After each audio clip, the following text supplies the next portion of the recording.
Mas para não atropelar os assuntos, eu queria trazer mais um, bem rapidamente, só trazer a notícia e a gente, se quiser debater, eu acho legal. Dentro desse cenário aí que o Silas já trouxe, ele sempre traz, o Brasil está nos piores momentos da pandemia. É bem verdade que agora parece que a gente estabilizou. Só que a gente está estabilizado em mais de 3 mil mortes por dia. Não me parece uma estabilidade possível de se continuar, tá ligado? Por que eu estou falando isso? Dentro desse cenário, foi colocado em votação a urgência de um projeto de lei, eu esqueci o nome das autoras, uma é do Cidadania, eu não vou cometer injustiça, mas são duas autoras, e que elas pautaram que deveria ser colocado em urgência esse projeto de lei, que é o projeto de lei, basicamente e rapidamente? É tornar as escolas, todos os níveis, fundamental, superior, médio, serviços essenciais. Cara, tá, beleza. Eu acho que ninguém debate que escola é ou não um serviço essencial. Mas quando você pega para ler o projeto de lei, tirando as emendas que foram sendo incluídas antes, é um bagulho muito demagógico. Eu não sou muito de ler projeto de lei, mas se aquilo é um projeto de lei, eu falo, meu Deus, como a gente está abaixo de nível de um país sério. Porque eles pegam umas posições que falam, olha, é muito importante, a gente está negando escola para as crianças. Enfim, tem um projeto de lei, é bem curtinho, tem 4 páginas, quem quiser ler, tem PDF na internet facilmente para encontrar. Deixa eu só falar. É a Adriana Ventura e a Paula Belmonte, tá? Do Novo e do Cidadania. Sim, do Novo e Cidadania. Tá, pois bem. E daí, me parece que a gente entra num dilema que eu queria trazer justamente isso. Ninguém debate que a educação é um serviço essencial. Só que a gente está, mais uma vez, tentando negar o óbvio. Existe uma coisa que consegue pausar a pandemia, e hoje nem mais é somente a vacina. Quem está acompanhando os especialistas percebe, e inclusive já há relatos de países que tem uma vacinação massiva, que começam a reabrir e os casos voltam a aumentar. Então a gente está falando de voltar à educação presencial, no momento pior da pandemia. Isso pauta o cenário global não, pauta o cenário brasileiro como se fosse sério, tá ligado? Isso foi colocado, e daí eu já estou colocando, obviamente, minha opinião, que, cara, a gente não consegue garantir, primeiro, a segurança dos professores em nível nacional. A gente, já há pessoas que estão falando que é inconstitucional, porque se você quer debater uma política pública saudável, você debate com quem está no local. Você não consegue, não dá para criar um projeto de lei nacional que vai determinar se as escolas devem abrir ou não. E daí não é, só que daí eles fazem esse argumento, não é devem abrir, é se é serviço essencial. E se é serviço essencial, abre. Ninguém debate que é serviço essencial, mas elas deveriam abrir? Será que isso não deveria ser uma discussão para as comunidades que estão próximas? Ver como é que está o cenário da pandemia no bairro. Se a gente quer fazer um país mais democrático, isso deveria estar em primeira questão. Não criar uma lei nacional, um projeto de lei que não foi votado ainda, como falei, só foi votado a urgência. Obviamente, como ele foi aprovado a urgência, é muito possível que ele seja aprovado de fato. Enfim, só queria trazer esse debate, porque parece muito demagógico, tá ligado? Você simplesmente jogar um projeto de lei que educação é serviço, porque você não consegue debater, óbvio que é essencial. E ninguém discute que essas crianças vão ter uma aprendizagem defasada, que essas crianças estão sofrendo pra cacete em casa, os pais. Mas foi debatido com a comunidade? Foi minimamente levantado com os professores? Pergunta para qualquer professor, se você conhece um professor, muita gente deve conhecer professor de rede pública, se ele está disposto a voltar agora. Tá ligado? Quem vai se responsabilizar se um professor se contaminar na escola? Sei lá, a gente está discutindo no meio de uma pandemia um projeto que não faz sentido algum.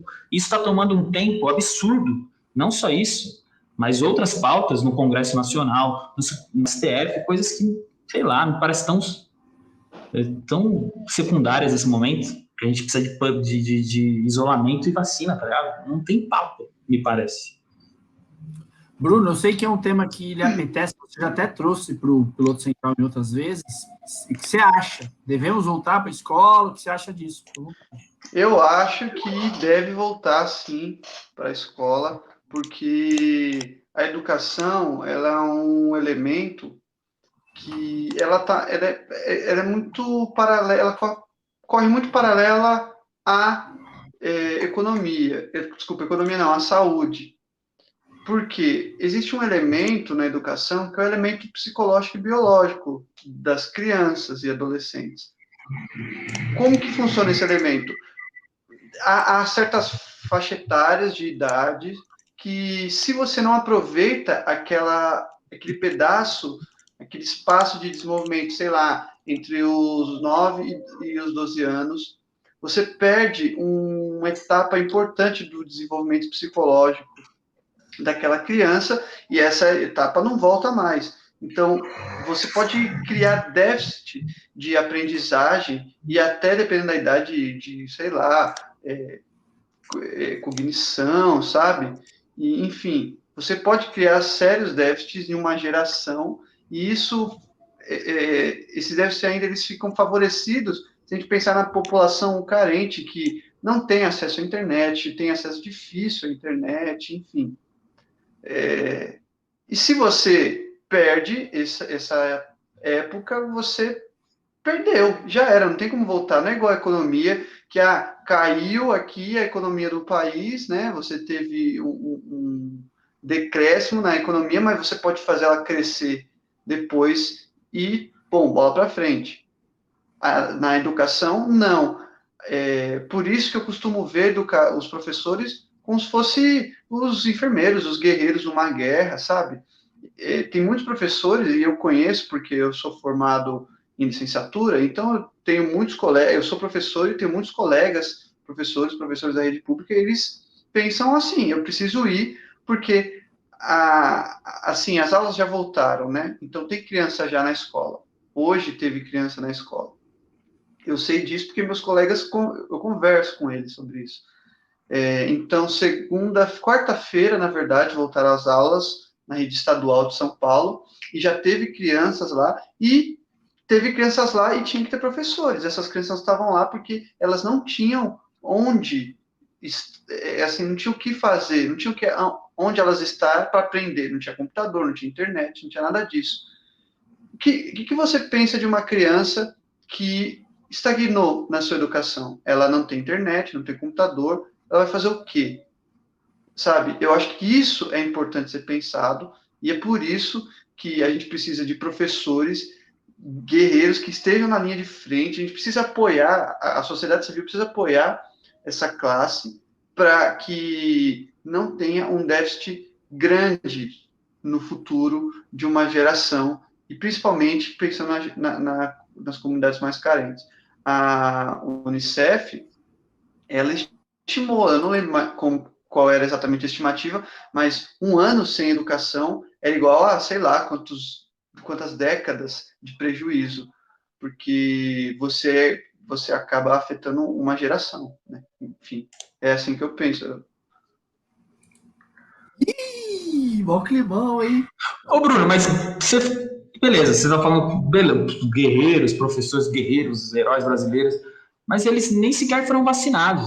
A gente pode falar isso dos funcionários da saúde, que foram colocados primeiro em vacinação, estão lá se expondo ao vírus ainda, mas de alguma forma eles estão protegidos. A gente nem sequer vacinou os professores para dar essa mínima condição. Beleza, eu quero que eles são importantíssimos, mas eu tenho que dar um mínimo de condição de trabalho, de segurança para um professor, pelo menos. Eu concordo com você.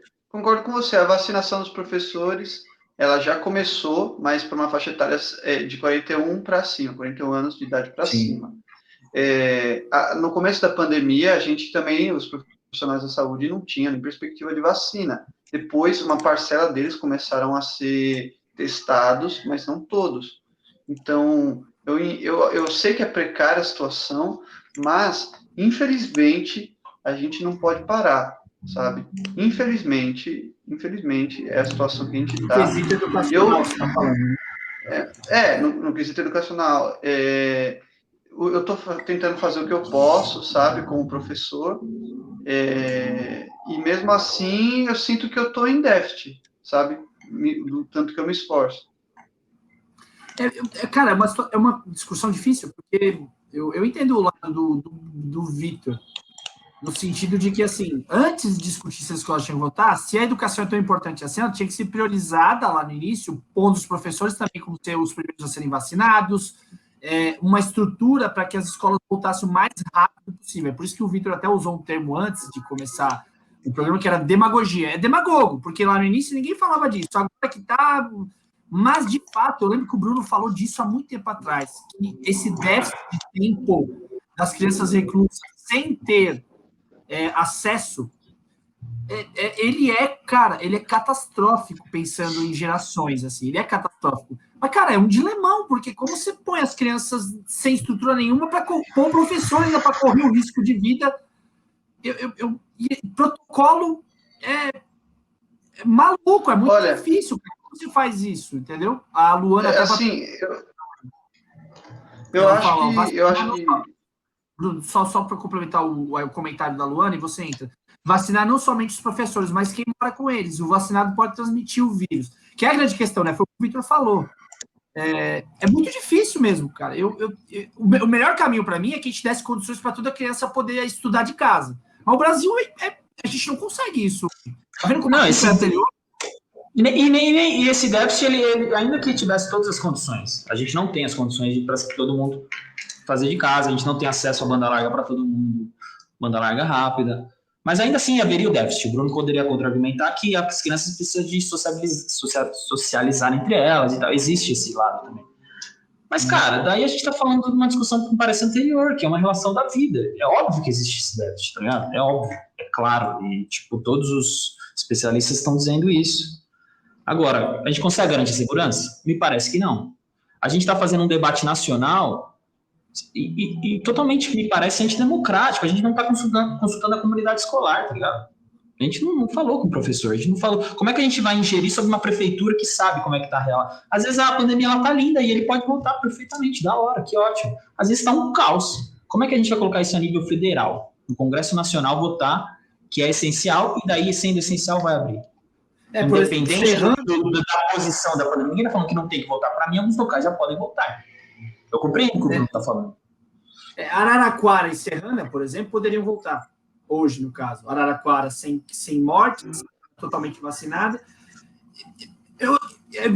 Mas eu também concordo que, assim, teria um déficit menor se a gente tivesse condições. Né? A gente vai ter déficit, não tem jeito, não. E aí é uma falácia dizer que com uma pandemia não há um setor da sociedade, alguns, né, mas estou dizendo assim, os setores essenciais que não vão sofrer déficit. A economia sofre déficit, a educação sofre déficit, a saúde sofre déficit.